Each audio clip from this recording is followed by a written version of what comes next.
mid here. Irelia, snap locked. That could be top, that could be mid. It is a flex.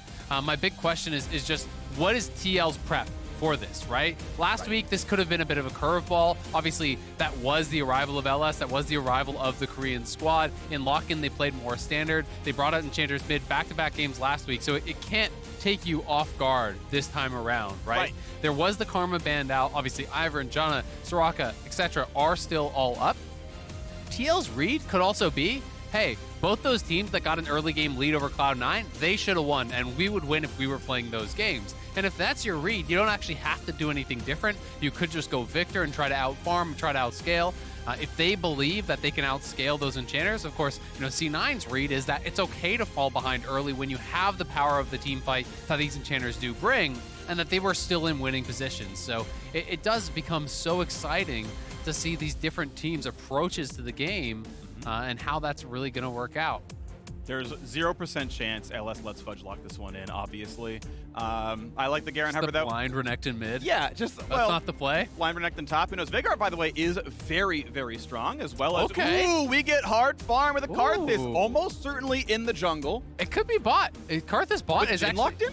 Oh, excuse me. I'm trolling. Hey, Jhin mid. It could be mid, I guess.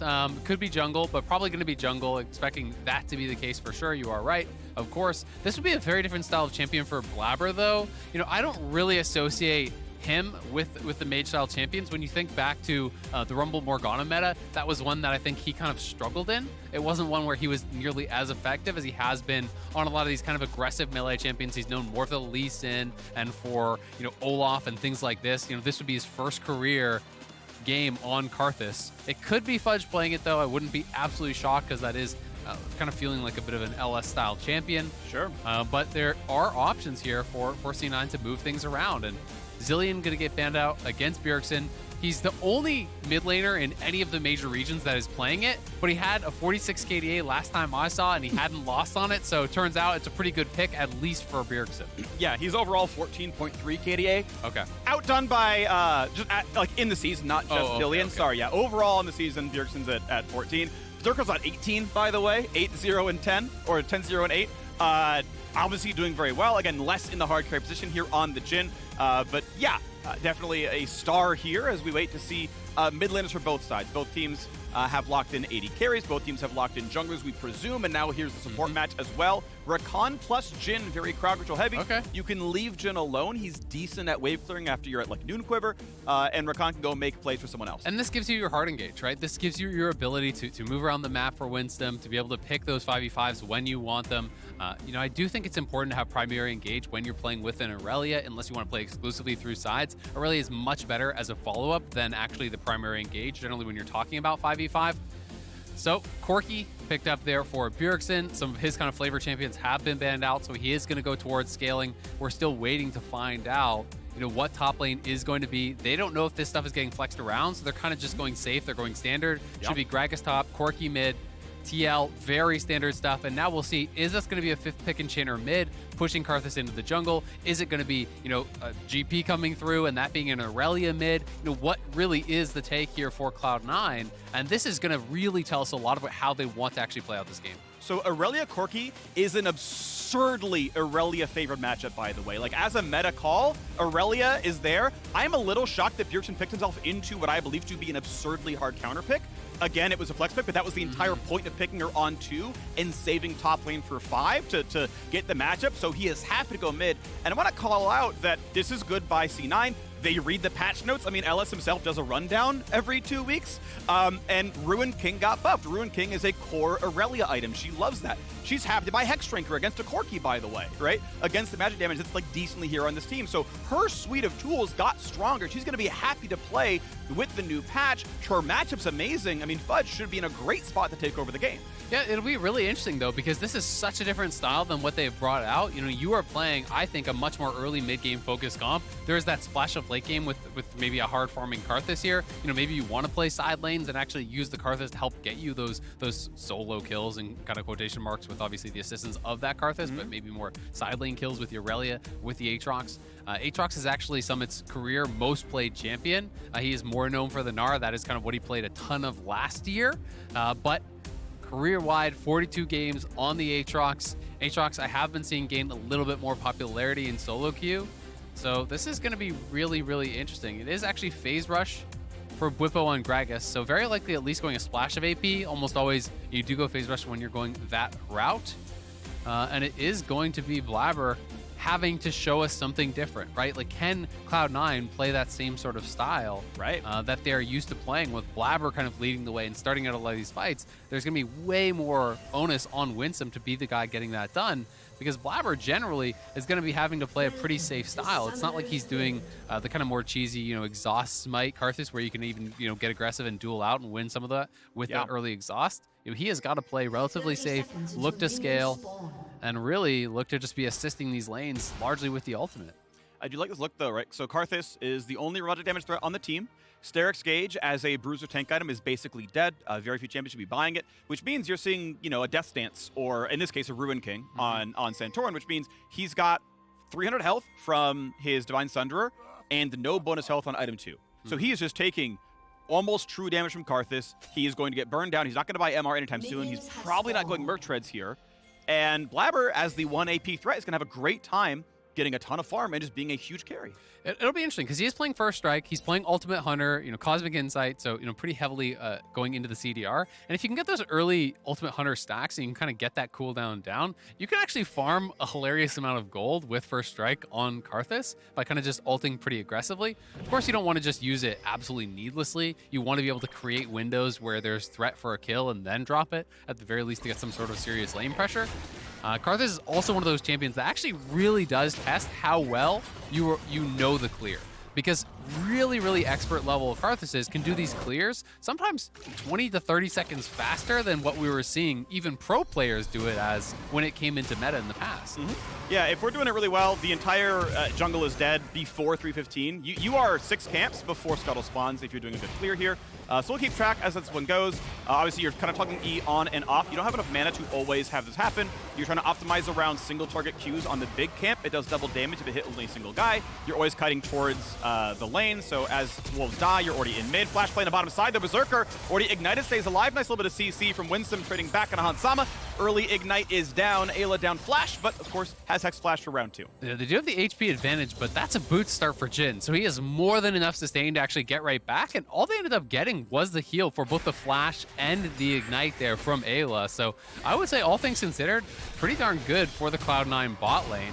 And Blaber seems to be actually burning through this very fast. I mean, he had a leash, so of course you can do it even faster, but this is going to be like a 255 full clear here, which is ridiculously fast. He's going to be able to be, out towards that scuttle, continue that power farm, and if his lanes can stay stable, he is going to be feeling really, really good. Yep, only difficulty can be the health bar gets a bit low at the end here. Early game red buff regen is not terribly high. Easy lay waste to knock down most of them, and got every single one. So beautifully done. 304. 304 camp is done. He's looking top lane. Yeah, he goes through a ward, but he's there in cases of play. Bwipo just burns the first body slam, and now a play in the bottom lane yet again. Winsome has to be careful, cannot jump over the chompers. Flash away. Second shuttle kill, and that is an over-aggression by C9's bot lane. And now Santorin's here for round 2. Berserker has no way out. That's the kill. Beautifully done. Team Liquid crushed the bottom lane. Not long into this game, and they've already gotten Berserker's first death since playing in the LCS here, taking him out. It was incredible last weekend, but early on, TL running the show here. The aggressive plays on the 2v2, calling Santorin down, top to bot clear, ends up behind him, and they get the wraparound for that second kill. TL off to an incredible start here. It's not even 4 minutes in, and you're 1k up. As Bwipo takes some farm down there, it's going to be 6 CS lead in the top lane. We have to fight again. Chomper's really good, by the way. They block out Rakan's way out after this fight. Yeah, so he goes in kind of aggressive, I think, trying to almost, dodge out on the hook, but then he has to walk the long way out. And this is really, I think, showcasing the power of Glacial Augment. Just landing the Flay and putting that slow zone meant that it took him so long to actually walk around the chompers there. You were getting free fired on by the Jinx that entire time, and that is why people are taking this and actually foregoing Aftershock. But to have that additional utility is so incredibly powerful if you do not have a way to actually dash out of it. Yep. you were just basically full on CC'd. And it means Winsome kind of read it wrong, right? Because he can flash over the choppers and just cut his losses really early at half HP, but didn't think, oh, I'm already dead here. And, you know, again, misjudges it. Okay, fair enough, it happens, but we're onto the map now with a 1,000 gold leaded Team Liquid. Sure, the Karthus has cleared more camps, but TL's, I mean, to be fair, TL's bot lane got a 2-on-2 kill straight up, and then also got Santorin for the second one, so obviously looks really good down there. Bwipo has taken his first recall, his first TP back, now stacking a tier with his Doran's ring, and just doing okay so far early on. And I wonder, with the tier, you know, I was thinking he was going to go into AP, because generally you see phase rush a lot more with AP. You know, when people go full tank, they're often just kind of scrapping with grasp. But with the tier, that's making me second guess that and thinking he may be going into a more of a tanky route here. It's possible, of course, he just gets tier for lane and then, you know, grabs some AP items. But I am kind of second guessing my initial read. Both versions though. Like I've seen tier go into Seraphs because it is health and it's health on spellcast and whatnot. Like it's not, you know, you can go that way or you can obviously go Fimbulwinter as you're kind of alluding to.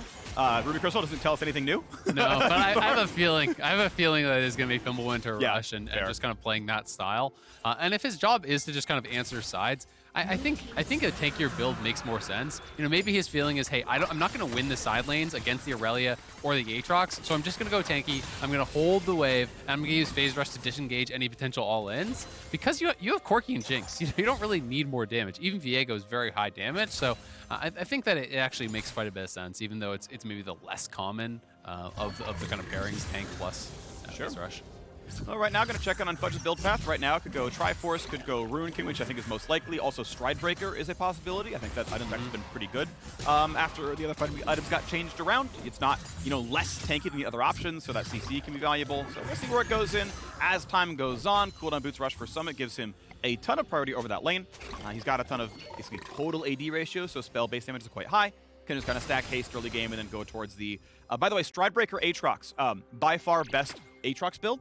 Even with the healing amp, it's like a 4% higher win rate than Gore Drinker. It's actually just like amazing on him, and the setup CC just makes your other stuff land. So that is a build I want to see happen more over time. Is Stridebreaker Aatrox, though it is pretty uncommon right now. Yeah, fairly uncommon, but I do think it can work really well. You're talking about setting up for the CCs and the slow into your W, the slow into a sweet spot with one of your Qs can be incredibly high value.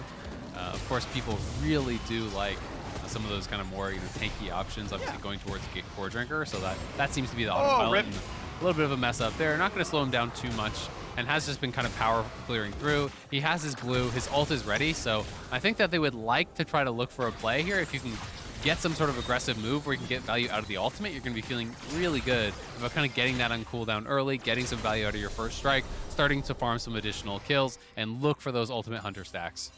Worth noting that Santorin has kept up in farm, though. Obviously, again, got that gank down the bottom lane. Blaber tried in top, but Bwipo got to play around it pretty well.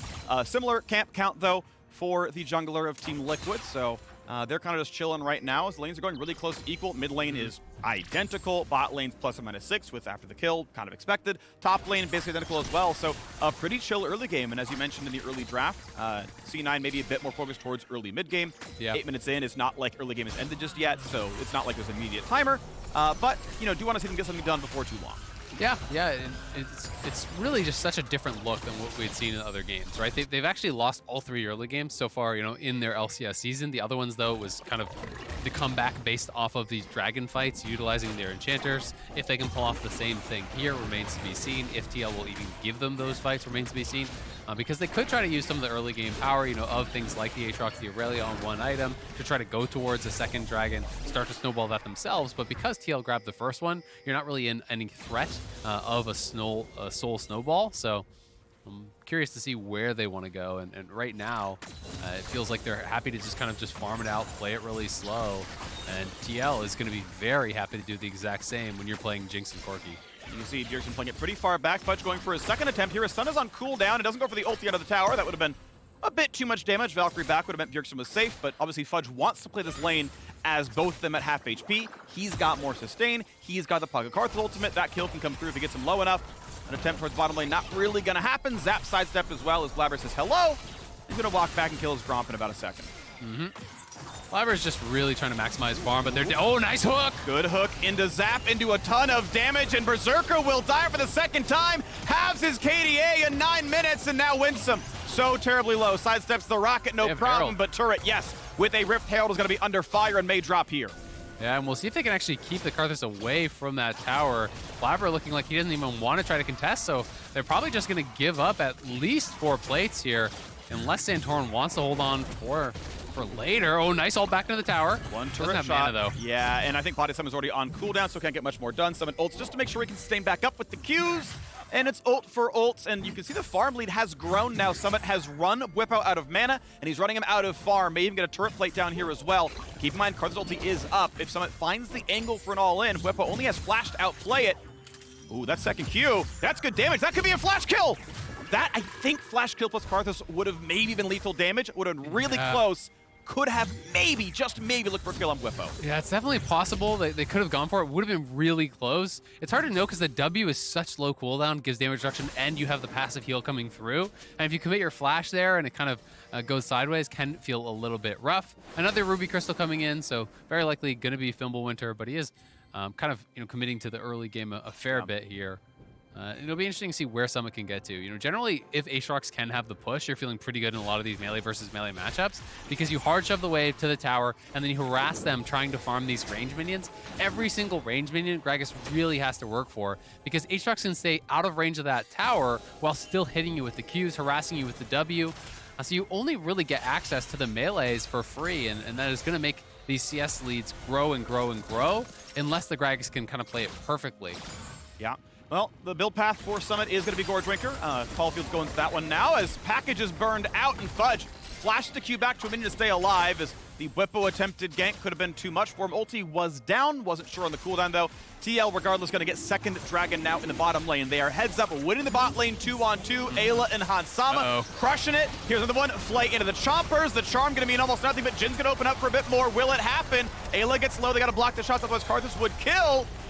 Low health bar, Santorin may pop. He might die. Ooh, just barely lives. But Fudge is in for a cleanup on the board. Cloud9 find a kill. Santorin at 1 HP. Smites for health. Finds a stun. Finds a bit more damage, but will die. Cloud9 on the board with 2. A flash away for Hansama. This is 3 straight games. Fights in this area of the map that Cloud9 is behind on. They're able to find a fight. They're able to get a bit of a comeback play on that. Starting out there, TL looking for the pick on Winsome, but just didn't have the damage to get that kill right off the bat. And C9, with the collapse, with the turnaround there, getting high value out of this multi-man Karthus ult that everyone can kind of follow up on. Fudge was around, and now they're even looking to follow through here and try to get Hans. At the very least, they'll be able to get a plate or 2 here for themselves. But we'll have to back it up. Speaking of getting a plate, Santorin didn't summon Herald when they were sieging bot. So I agree with your synopsis that, like, that would have been a lot of money. He wanted, I think, to get the entire turret, and you want to wait till it's down to 3k health before you summon, and they never got that far. Wait, he actually But he did summon. Yeah, but now it gets summoned somewhere garbage, and, maybe it still crashed, right? Maybe it still works to get the money at the end of the day. But that's a bigger risk, as they are playing towards bot side. If C9 can roam down, they can prevent a lot of gold from going over. Yeah, I mean, Blaber's moving down, Fudge is moving down. I think they're too slow, unfortunately for them. They're not going to be able to stop the actual charge, so they will get that off and grab that 4th plate. So disaster kind of averted there for TL. It ends up being okay. But you can see all of the emphasis on vision towards this bottom side. I mean, look at all these wards. This whole section is just all Cloud9. That is where they have really made their money in the LCS. All 3 games, finding fights in this bottom side river, capitalizing on opponent mistakes, opponents overextending, has been incredibly, incredibly effective for them. Fudge now does have the Blade of the Rune King off that, so he's on a really strong item power spike. But Bjergsen is going, a fairly defensive build here. This is not the Luden's kind of AP style. This is going to be shield bow. It does give you a lot more safety against an early all-in, just to have that defensive kind of pop. And if you're expecting there to be a high amount of sustain between the Aatrox and the Irelia and these types of champions, and you're thinking poke is going to be less effective, having a higher DPS AD build, I think, can be more effective. For sure. And so he's going to be surviving, and he's going to be team fighting quite well, knocking down some of the melees. As he'll probably be attacking Summit a lot in these team fights. Gorgewinker is in for the man. Silver Ruby probably turns into a Bomby Cinder for Gragas when he buys. Turret plates are down. 14 minutes in, and we check in. 200 gold lead to Cloud9, but 2 Dragons to TL puts me in the driver's seat based on just the scoreboard at the top. And we can see if there's a top push to happen, but not really going to come through. Summit going to clean out most of the wave, and Hansama will go for some poke, but will it mean much is the question, as most of the wave dies. Single cast minion is dropped, not a big problem.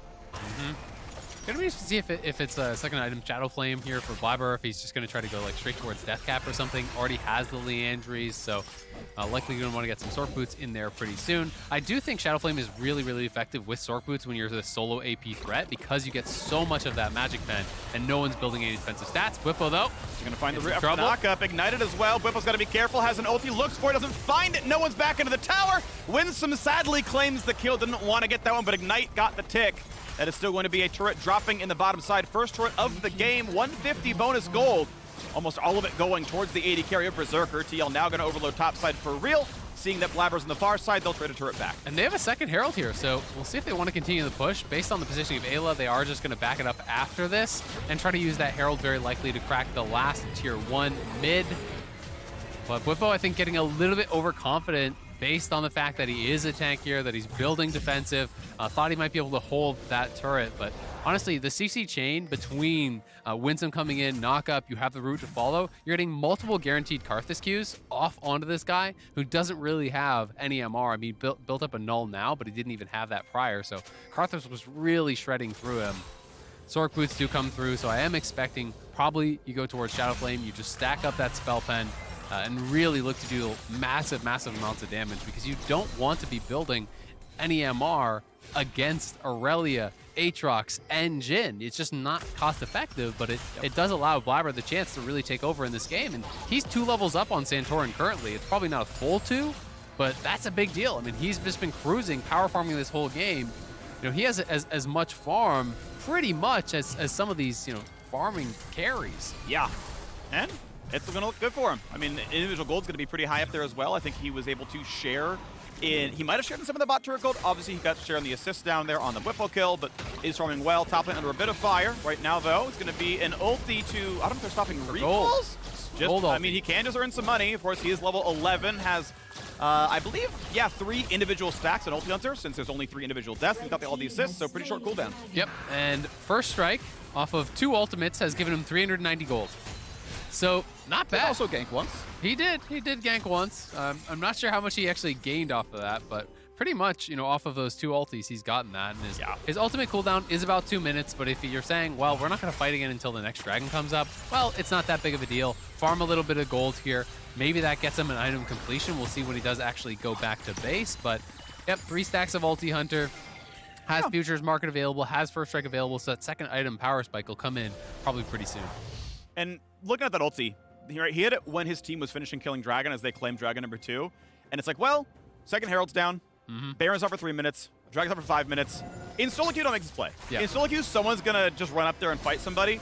In this kind of game, C9's going to play it slow. They'll wait 2 minutes. And I can tell you, they are all very well aware of this. Everyone on their team, as soon as he pressed R, they're spamming Karthus R 70 seconds, Karthus R 50 seconds. You know, Fudge is pinging it, Blaber is pinging it. They're very clearly saying, hey, do not fight until Karthus Ultimate is ready, and that's generally the way you want to play with this champion. It's such a powerful tool that you need to really kind of craft your fights around it and make sure that you have it ready to go every single time you're looking for a major engagement, whether it's a 1v1 in the side lane that can get that assistance or a major conflict around something like the Dragon or the Herald or the Baron.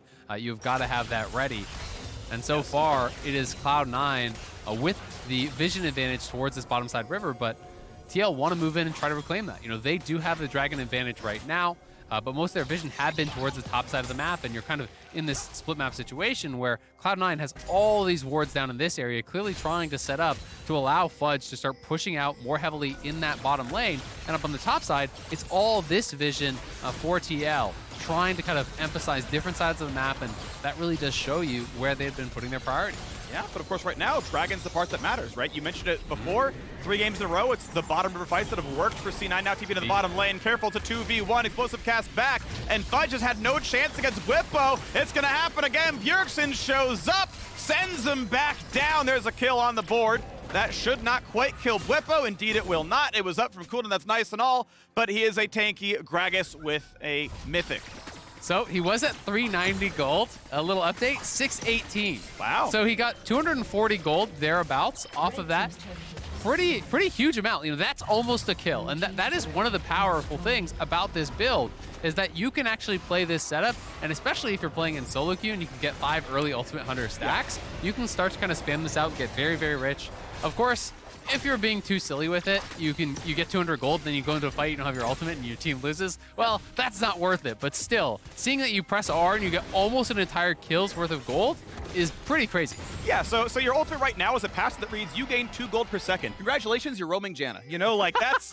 that. Now, it sounds cooler the way I said it, Phreak. It is cooler. Take it back. I just like, you know, recalculating things in terms of other numbers. Yep. And to be fair, in a game where nothing's happening, earning 2 gold per second is not bad.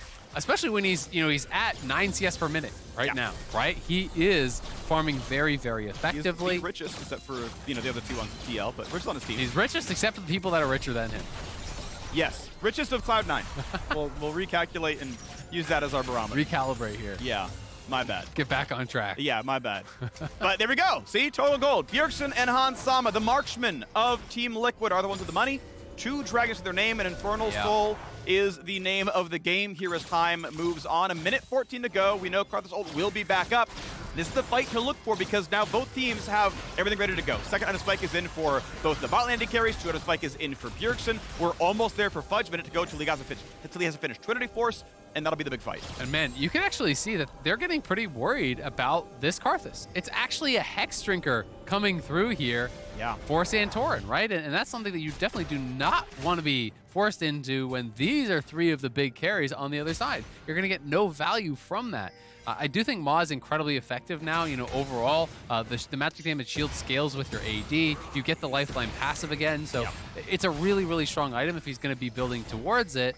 But that being said, not nearly as effective as it would be in a multi-AP game, which you would kind of be expecting. Even the stopwatch, I feel like the stopwatch is more about the Karthus ultimate and being able to deny that. You know, on the side of Bjergsen, there is high value there. And he can later build it into a GA, but it's going to be rapid fire third here for the Corki. Likely pick up an IE later, so probably going to be sitting on that stopwatch for a long time. Interesting risk taken here. The ulti is down for Hansama, but it stopped Blaber's recall, so no death cap, no reset, no way back in as the Dragon setup is here. TL spending resources to make this fight a little bit easier, but they are without Super Mega Death Rocket. They have Corki package, but no death cap on Blaber. Level 13, so all his damage abilities are matched. He stopped scaling aside from gold from this point on, basically. Are they too slow? And they're trying to burn it. It's going down. I mean, they're keeping him zoned out, right? You've got some chompers down pretty soon, and that's going to be a burn. That's going to be the kill picked up. Karthus ulti for a little bit of something, but is it going to matter as Summit is dropped low into the front line? Winsome wants it, flashes back to safety. Jhin opens up as well, but Summit will drop as TL scale and find that kill. Out they go. Dragon and a kill. Team Liquid playing the mid game better. And playing it much better there. C9 just couldn't find a way in, and they tried to kind of force it there pretty hard. They dropped the Karthus ult. Yes, that's a couple hundred more gold in the pockets of Blaber, but that combined with the Jhin ulti is supposed to be their opening. Summit goes over the wall, but he was so low when he did go in that he's able to just kind of be knocked down here, and Cloud9 are in trouble because that is sole point now for TL. Their carries are outscaling, and TL is just playing stock standard game here. Cloud9 doesn't have an enchanter in the mix, doesn't really have anything too crazy unless you kind of consider that Karthus to be their real big trump card.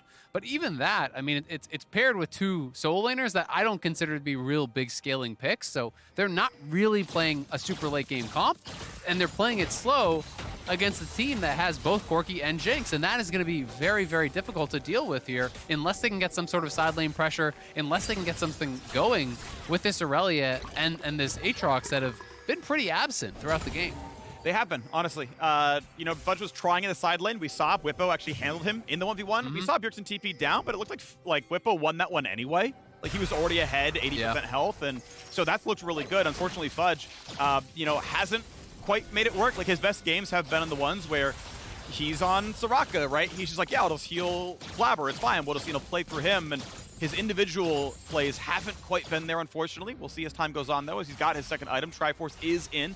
Death Cap is in. Death Stance now here for the Aatrox as well. I mean, these are some good power spikes to be sure, as Hansama goes towards a Bloodthirst to make sure he stays safe. And we're seeing that TL are forced into, against Skarner's the QSS tax against this Karthus. It's like, the defensive option tax, where, yeah, we've got against 1 AP Hexmaker second, you know, it's Bloodthirster third for Jinx when she would an early stopwatch. love to go IE. Right, you know, the shield bow Corki build, he's not going for poke, he's going for, let's make sure I don't get one shot by anything, and, you know, that can matter as you know, team fights open up if no one's building against the Jhin yet. It definitely can, but I actually think it's pretty smart, you know, going into the lifesteal there, because Karthus, especially now on Deathcap with that spell pen, that is a very threatening ultimate. If you don't have lifesteal in the build, just that ultimate can say, okay, now you can't fight anymore because the threat of someone diving onto that Jinx and finishing him off is incredibly high. But with the shield bow and the Corki, with the Bloodthirster coming up here on TL, can't do that, but they're going to look for the engage, and the TPs are coming through. It's double TP. Flank not quite on the toppers yet, though. Is going to be enough. Those Fudge to the front line, looks towards the bot lane. It's a flash to save the Hansama. Summit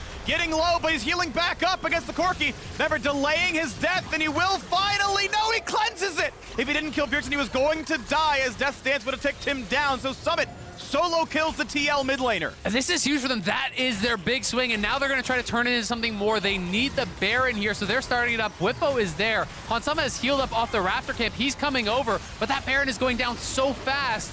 Santorin has ulti, but no flash. Can he actually get in the pit here?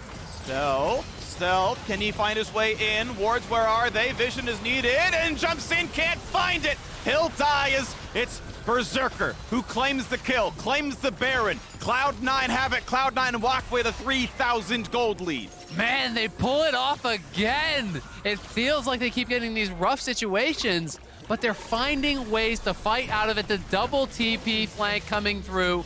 Beautiful setup there from Cloud9. They hard engage off of this, and these close fights end up going their way.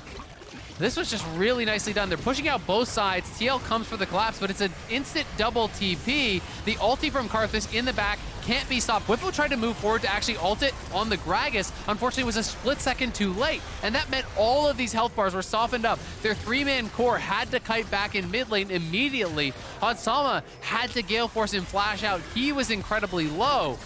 And we're back to live. Nice sidestep. Huge by Fudge. A lantern there for safety. Bwipo will live, but mid lane turret will not, as that one's answered after the Baron play. And so far, Rebel Baron buff, 2,000 gold lead, Cloud9. Not going to quite siege mid yet, going to play for the bottom vision instead. And this may actually prevent TL from being able to play for this next dragon here, for looking for that soul point. It's a TP flank now, though, from TL. Oh, the ultimate got stopped! Oh, that's big. Bjergsen is packed as well. Will he team fight? Looks like not just yet. They flay and Winsome, and now they could look for a fight here. A flash away for Blaber, just barely alive. Bjergsen holding the package. In the backline, we have more action as Bwipo shuts down one. That's going to be rough for Santorin. Jumps over the wall, just barely stays alive. Bwipo lower and lower, but Fudge can't kill him just yet. Bjergsen now looking for a bit more as they push back on Hansama. He will drop, and just barely Fudge will live. Santorin on the way out. A knock up there for Summit, and he wants that kill back. Bwipo on the way away. Just barely living. 2 dead on TL's side. 2 slain for Cloud9. That is such a close fight, but C9 fight their way out of it. Berserker and Summit staying healthy.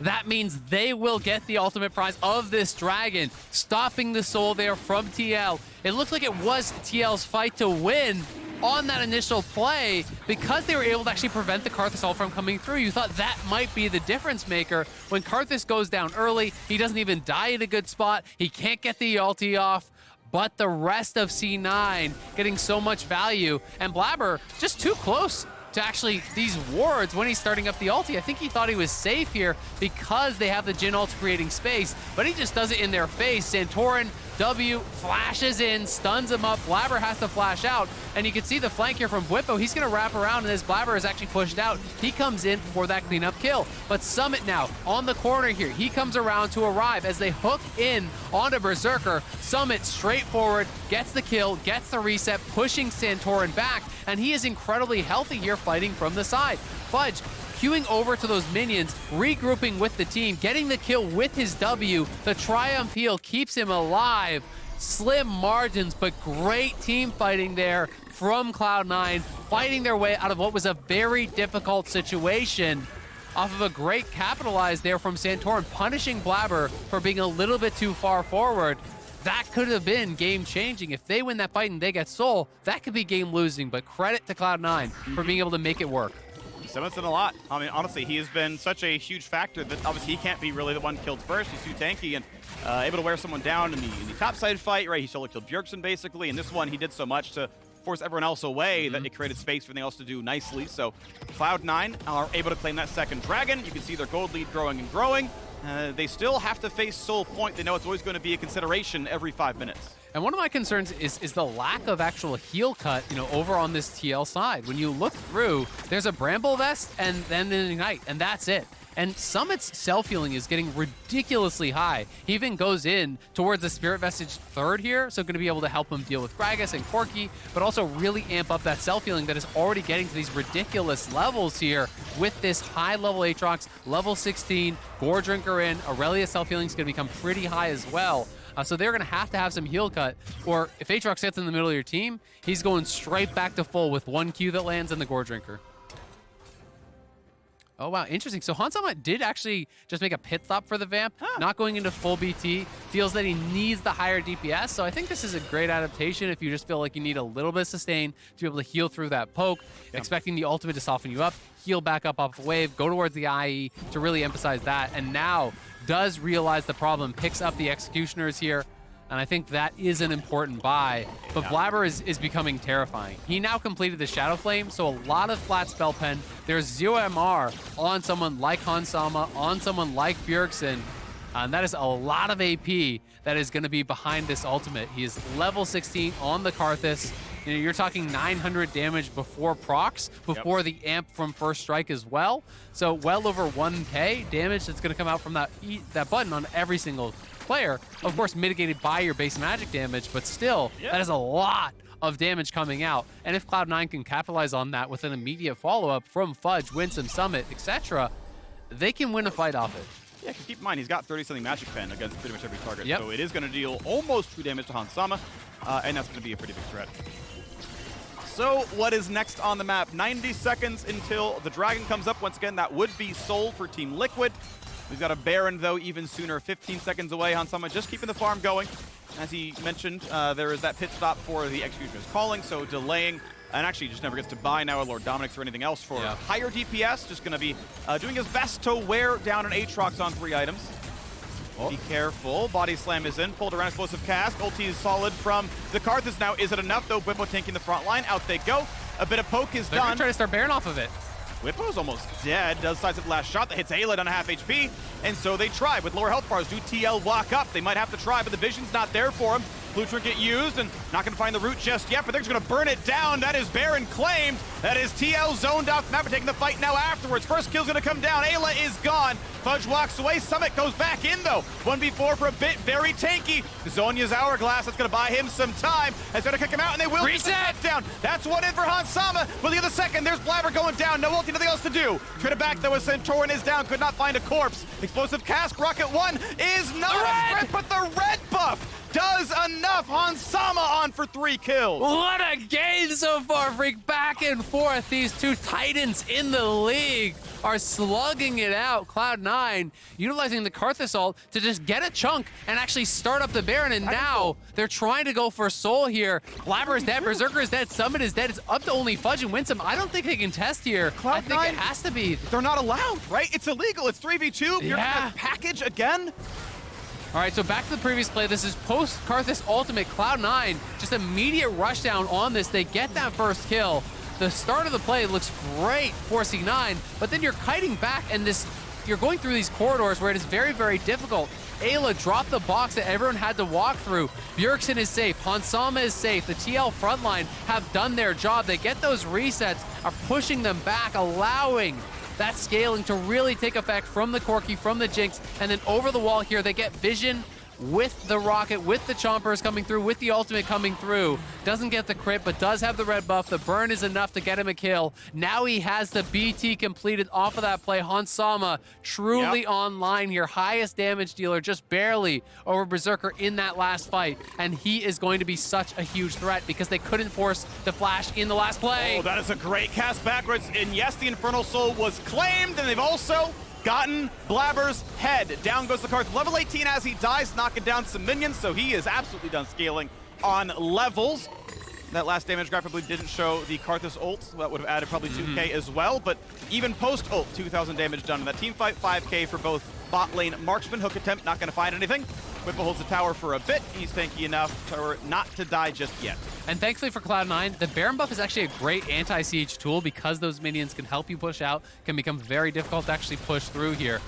They don't have great wave clear, though, with this squad. It's pretty much just up to Berserker. Everyone else has very dangerous wave clear, and Eyla is lurking around the side here looking for these hooks, but they're going forward. Good early damage. No Karthus. Why are you defending a turret? It's 4 versus 5. Cloud9 sends, they lose a top laner, and they may just lose the game. Blaber is still dead. No business defending their base, and they may lose the game for it. As we have an ulti, it's going to be some decent damage. A Locket Shield. A stopwatch is late for Bwipo. Will that be a kill? No, Cloud9 cannot get back in. They're missing a top laner. As the mid inhibitor is down, C9 can farm it for 5 minutes, but they do not have map control anymore. Cloud9 was trying to thin out those waves. You know, Summit trying to utilize the Qs to help clear it out. Bwipo had a great ulti, punishes him on the step forward. They get the kill, but they can't close out this game. Can they stop the recall here? Oh, no. Oh, they spotted him. Bwipo with the greedy recall, rooted in place, charmed as well. This has got to be a kill, and it's going to be picked up. Suddenly, Cloud9 get a sign of life. There's not much to take is the problem. Neutrals are down, and the turrets are far from reach, but they will be 5v4 for 45 seconds. You buy themselves a little bit of time. You can push out the side waves, try to really get the map state in your favor, then potentially look for some sort of play. But these carries are becoming very problematic. The IE is now done for Bjergsen as well. GA comes through here for Santorin, so big pickups for a lot of these key members. Berserker does have his IE. He is big, you know, working towards probably the last item, GA. The GA is probably going to be finished up here pretty soon for Summit. Fudge working towards that as well. So everyone picking up a lot of items here. But it does feel, unless C9 can find those good engages, can find those kind of tricky angles and plays, it's very difficult to just straight up fight against Hansama and Bjerg, who have those summoners who are so incredibly powerful when protected by the front line of Bwipo and Eyla. And it's difficult for Irelia and Aatrox to fight through the Thresh box and the Glacial Augment Slow and the Gragas and all of these difficulties. So they need to find, you know, clever plays like the Baron Rush or multi-man flanks and double TPs like they were able to orchestrate mid lane. But those are much more difficult to pull off than I would say the win conditions that TL has. Take the team fight, get a Locket, group up for the Karthus ulti. Keep in mind, Locket's shield decays instantly, so time it well. If you're late, you're really trolling. If you're not too early, it's going to block most of the damage. And Eyla has been very good, you know, with that Lantern shield as well. Not something that you can kind of overlook. You know, at this stage in the game, the Lantern, you know, is 170 shield to that one ally, so he's been throwing it on Hansama every single time. You add that in, you know, with the Locket shield, which is up to about 385 shielding there. That it does decay down from, so that's a significant amount that you can mitigate. And GA now done here for Han, so he is fully kitted out. BT has the lifesteal to heal through it. That's going to become much less effective unless you drop the Karthus ultimate and immediately force a response. You can't actually drop the Karthus ult and then wait 30 seconds because he will heal the full off of a wave. You kind of have to set it up like they did last time, where it's Karthus ult, instant Baron start. Karthus ult, instant Elder start. Karthus ult, instant flank, or it's going to get no value. Exactly, they just regen back up, and that's going to be dangerous. Keep in mind, there is a Bloodthirster on the Hansama Jinx, so if she has access to a wave at all, your ult did literally nothing, and she goes back to the full BT shield. Yeah, Hansama, of course, gets to block like 1,000 damage with all the shields combined, BT included. We got to play maybe towards mid, slow, could have looked good. Karthus ulti for the disengage, damage on a Bjergsen. It got stopped. He got cast on it again. He was too close. Bwipo got in there, hits him with the ult on the Gragas. That is a big deal. Late game, this ultimate is such a big part of their composition, and it's a 100-second cooldown still, even with the Ultimate Hunter stacks. So that means it's not going to be available for the Elder fight.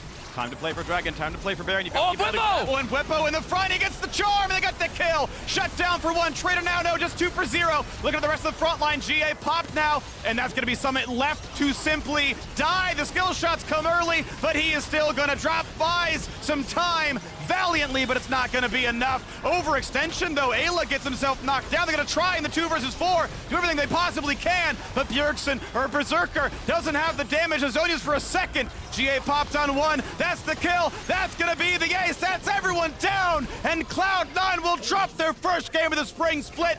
Team Liquid fight back valiantly from a loss in game 1 of spring. They will knock down Cloud9, and Team Liquid 2-1 in the LCS. Bwipo with the big plays when it counted in the late game here. The ultimate to stop Blaber's Requiem, then the engage over the wall there, finding the perfect angle onto Cloud9.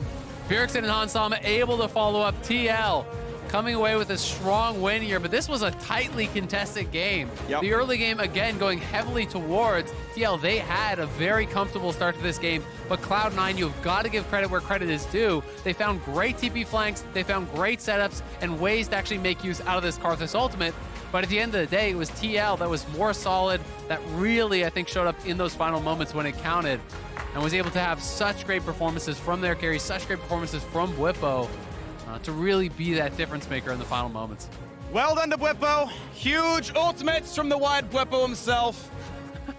And, I mean, Blaber on your screen. It's 2 Karthus ults that were whiffed for casting that spell too aggressively. Yep. And you're not expecting every single time, oh, die, then ult. Like, a lot of playing Karthus as well is going to be preemptive ones out. Keep in mind, you actually can't get first strike if you die first. You've been in combat already for too long.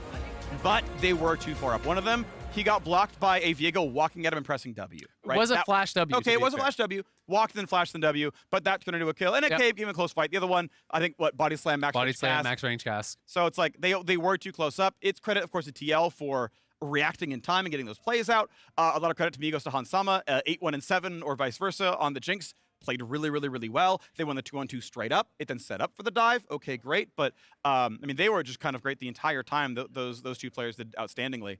And then, yeah, you know, they came back from a rough situation. I mean, this was honestly a really, really exciting game. It was so back and forth. It did feel like in the early stages, okay, well, it's just going to be TL kind of cruising to a win. But C9 showed that was very clearly not the case. You know, Summit was amazing. Fudge, I think, you know, coordinating with him on those TP flanks really kind of changed the game. That made it very, very competitive. Well, a very fun game. Team Liquid reign supreme in today's service.